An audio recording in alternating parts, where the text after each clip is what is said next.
Olha, essa foi uma grande motivação para mim, para tirar minha bipolaridade do armário, né? Porque é um assunto ainda que é muito estigmatizado. Sim. Então, assim, depois da pandemia, a gente vê a questão mental, graças a Deus, ser mais discutida, né? Acho que as empresas cada vez mais estão fazendo ações em prol disso. E é muito legal. Só que a bipolaridade, eu fui perceber que, mesmo com todo esse movimento, ela ainda é um assunto muito desconhecido. E é muito complicado no trabalho, principalmente, a pessoa abrir isso, passar por um momento difícil e ter esse acolhimento. Então, de fato, esse movimento, para mim, essa coisa de informar aí na ótica do paciente, né? Porque Legal. é muito mais comum as pessoas, profissionais, psiquiatras e psicólogos, falarem, né? Mas se expor é muito difícil. E eu, na minha trajetória, eu fui muito sozinha. Eu tenho 42 anos, mas desde os 16 eu comecei a ter crises eventuais, né? Entre períodos de estabilidade, de vida normal.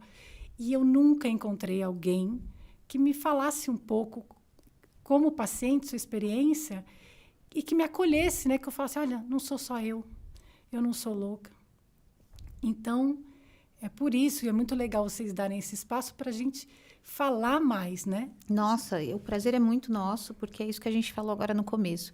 A gente precisa entender as diferenças, e quando a gente entende as diferenças, eu acho que tem muito mais facilidade de acolher, sabe? Tirar algumas coisas que a gente... uns estigmas mesmo, alguns preconceitos que a gente tem.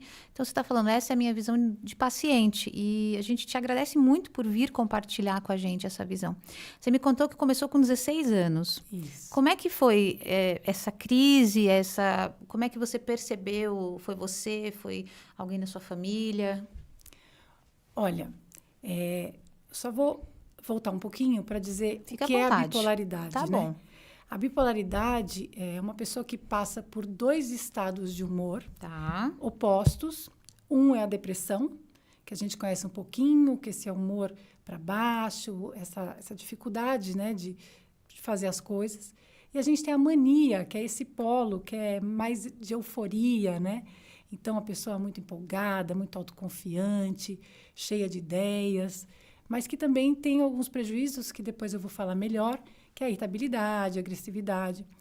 Mas o fato é que, aos 16 anos, a minha primeira crise, ela foi uma crise de ansiedade, de pânico, seguida por uma depressão. Foi assim que começou a minha história com a bipolaridade. Muitos anos de diagnóstico de depressão. Tá. Porque é muito difícil você chegar a esse diagnóstico. Porque, pensa, se a pessoa está deprimida, ela vai no médico para receber um remédio para poder sair desse estado. Agora, quando a pessoa está super feliz, ela vai lá, doutor, me cura disso, me trata. Verdade. Então, é complicado. Mas o fato é que eu, com 16 anos, eu estava no último ano da escola. Logo no começo do ano, tive uma prova, aquela coisa de pressão, de expectativa. E eu, não era comum, eu gostava até de prova, adorava a escola, mas eu tive uma crise ali de ansiedade. E eu saí correndo do meio da prova. Então, foi o meu primeiro episódio, assim. Foi muito difícil, porque naquela época as pessoas... imagina, se até hoje, às vezes, as pessoas acham que é loucura, imagina há 1000 anos atrás, né?